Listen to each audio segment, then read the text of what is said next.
I put on my most impractical and stylish shoes since I won't be chasing a child around the grocery store. I go to my fave spot in Paris to grab a croissant. I do a meditation sesh on the plane since I have no screaming kids, allowing me all the time in the world to become enlightened. The weightlessness of my existence has granted me superhuman powers. I teleport myself back home. Then I get ready for a night out with whatever hot guy I met on Raya that morning. I call up a babysitter and tell her that I don't need her since I still don't have kids. And that's a day in the life of a childless woman. Meanwhile, but I've done the math, and it does not work out. I am not young enough, or fertile enough, or financially stable enough. Alright guys, so we got to talk about this extremely sad video that is going viral about this woman who seems to have hit the wall. Okay, she hit the wall. She appears to be single, have no kids, again, no husband, and she seems to be regretting it, right? She seems that she wishes that she had kids when she was younger, that she did the opposite of what society is telling us that women should do, which is to be strong and independent, right? Be a career woman, go get a job in corporate America, go become a middle manager, right? Don't get married, you don't need a man, you're independent. And that, you know, your happiness is not derived from, you know, companionship with a husband and having kids and have a family. No, your happiness is derived from being able to have a life without that, right? You know, materialism. This is a day in the life of a childless woman. I give up trying to sleep by 6 a.m. Because of my existential horror, I eat a cookie and rub a vibrator on my face, then lie back down because my life is empty. Then at 12:30, I take some LSD in my coffee because it doesn't matter what I do if I can do whatever I feel like. I put on my most stylish shoes in a vain attempt to hide the fact that I've crashed through the wall hard. I can't even find a simp in Paris, city of simps. I pray to Satan on the plane to deliver me from my worthless existence, but instead he sends a demon to possess me. This is worse. Then I scope out the Mona Lisa so Antifa can destroy another symbol of Western civilization. Then Satan sends me back to New York, the city of death, and I try to use an app to hop back on the carousel, but I am too old and no one wants me. Then Satan sends me a vision of hell. It's not hot, it's cold. No, Satan, I don't want to attack that elementary school. No, no. Oh, all right. It's amazing how much evil you can accomplish in one day when you don't have any brats to worry about. Just make sure to find a good retirement home where they won't abuse you. Yeah, so that is the life that modern society tries to present to women as desirable, what they want, right? Independence, being able to just screw around with random men, no kids. However, the wall is undefeated, and this video right here is kind of proof and evidence and a realistic example of how women feel, or, you know, the emotions that they experience when they realize that it's too late. It's too late to do what modern society doesn't want women to do, which is to settle down with a man, start a family, and have kids. So without further ado, let's go ahead and get into this video because it is incredibly sad, but I think this is an important video and a more realistic representation of the consequences of waiting till it's too late. I'm sitting here with just this horrible realization. I've been divorced for 3 years, and in that 3 years, I have spent most of my days figuring out how I can become physically, mentally, financially, spiritually healthy enough to be able to afford and take care of a child.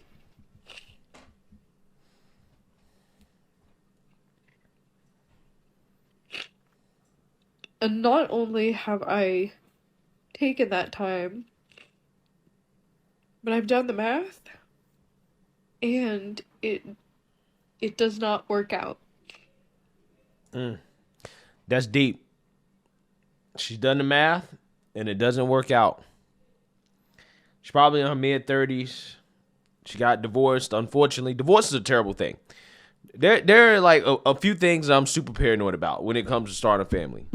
divorce, because whoever I marry, I want to be with for the rest of my life, right? This is why I'm not in a rush. I want to make sure I pick the right one. Nowadays, in modern society, it's like you get married the first time, that's a trial run, okay? You get your first wife out the way before you meet your true love, which is your second wife, or maybe even your third wife, right? I don't want that to be me. And then the second thing I'm super paranoid about is my kids being indoctrinated. And what I mean by indoctrinated, you know what I actually really mean, right? I'm extremely paranoid about them, not necessarily adhering to traditional gender norms, right? Which again scares me to death. It really does. So yeah, it's a terrible situation. I feel really bad for her. I am not young enough, or fertile enough, or financially stable enough to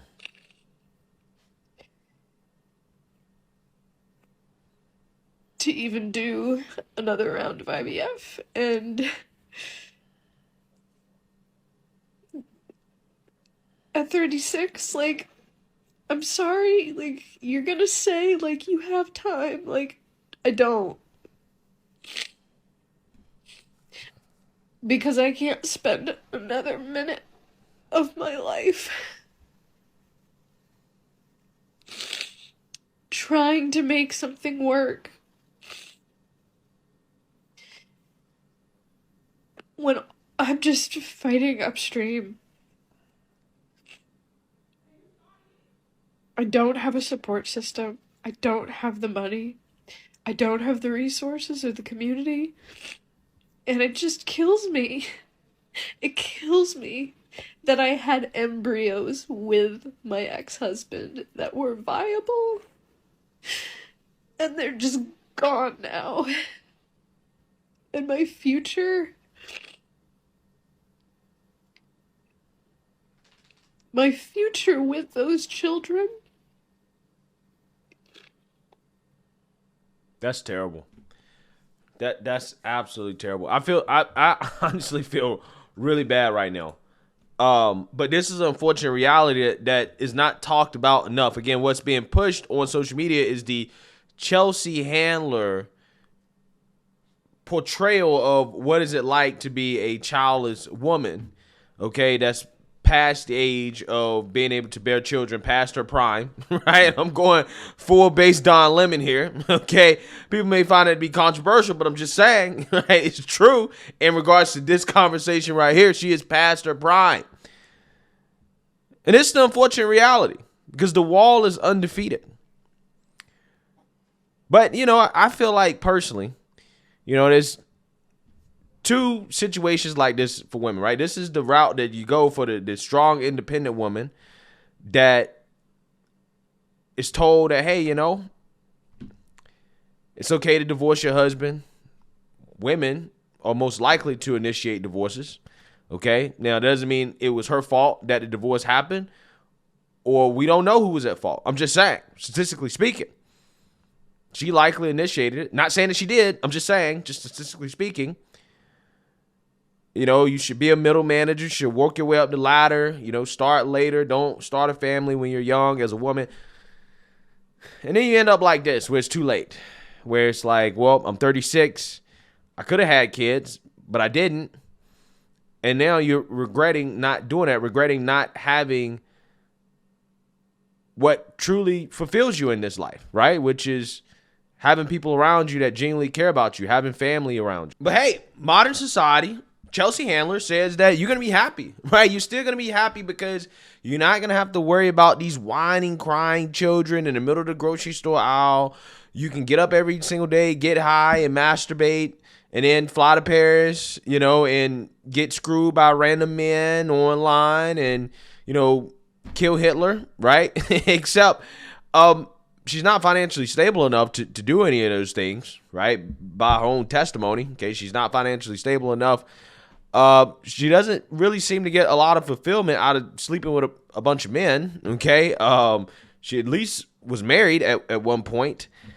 She doesn't seem like the type to, I don't know, get high and get up and masturbate and not, have to work, right? It seems to me that she probably has to work because she doesn't have a husband there to help provide, okay? And she's struggling financially. This is reality. This is the actual real reality, right? This is reality. And then there's also the woman that decides at too young of an age to have a family, but she picks the wrong partner, right? Where they end up having 2 or 3, 4 or 5 kids in their 20s, and then they're single in their 30s, and they want to find a man, but they can't because they have too much baggage. Again, these are all products of what we're being told, or what women are being told is good, right?